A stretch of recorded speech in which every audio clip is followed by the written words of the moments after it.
Welcome to CLL Support's Blood Cancer Awareness Campaign for 2023. This year we want to learn about the impact of your diagnosis, any treatments you've had and the consequences of living with CLL. This neatly aligns with our mantra of we asked, you said, and we did. We've produced 3 short videos from contributions received from our members on these 3 critically important subjects.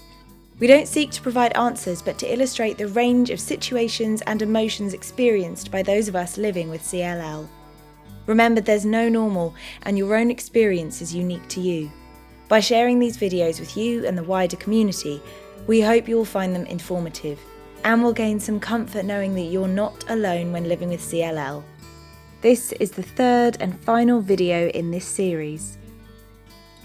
With regards to the consequences of her living with the CLL, she lives very well with it. She worries when she gets ill and she worries when she loses weight. She's very, very thin. On the whole, she's living a very, very good life, so that's all good. Living with CLL, it was very hard for the first year because basically I couldn't cope. Keith wouldn't talk about it, and so it did put quite a strain on our relationship. The brilliant people at CLL support group then posted a video which was basically this consultant saying how you can live quite happily with CLL, and suddenly my shoulders dropped and life became normal again. But we still go out just as much, we probably don't drink as much, we eat very healthily, but we always have, and go for lots of exercise, and yeah, life is still very good. Alice publicises her experiences as much as she possibly can, in the hope that others will seek medical help, perhaps earlier. She now helps Leukemia Care by being a member of their buddy team, and happily helps anyone who's in need.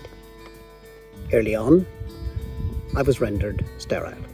So from a family perspective, what we had was what we had, and we accepted that. We actually had several last milestone birthdays. I'm hoping to have another milestone birthday. Myself and my wife were very supportive of each other. I relied heavily on her support, her ability to shoulder the burden of family life when I wasn't able to. It was great. It made us stronger. It tested us in ways that we never thought we would be tested or chose to be tested. But we're here, so there's hope. There's always hope.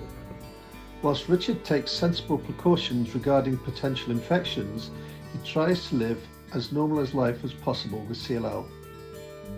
Malcolm's diagnosis has never been a secret, but he tends to rely on his wife Cherry to keep him on the straight and narrow.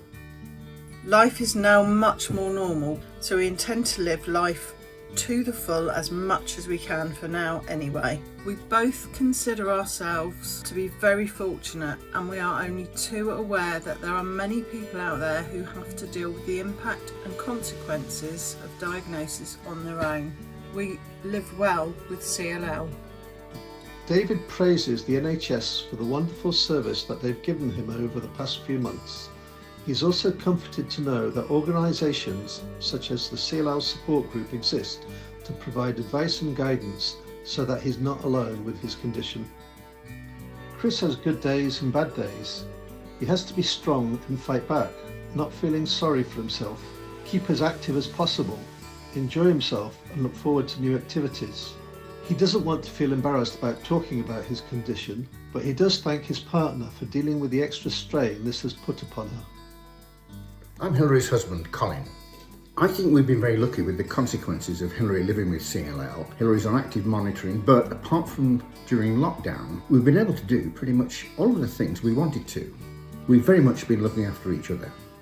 When it came to the pandemic, the consequences of CLL on my life were far greater. I didn't at all like being told I was extremely vulnerable. I didn't like having to shield, and I felt different about myself. One of the things that helped me cope was actually telling other people about the diagnosis, showing my vulnerability, if you like. And the other thing that helped was CLL support. Their webinars were just so helpful. I couldn't wait for the next one to come along and see what suggestions it was then going to be making to me. And so when a shout went out, would somebody be willing to become a trustee of CLL support? I was very happy to say yes. I'm now the chairman of CLL support and extremely proud to have that role. In a way, I would say that things are better now because of the diagnosis and because of that attitude it's given to me. The work we do at CLL Support relies heavily on donations from our members and the public. All donations go directly to the running of the association. If you're motivated to make a donation, please do so via our website and click on the Donate tab on our homepage. Any amount you wish to donate will be gratefully received. Thank you.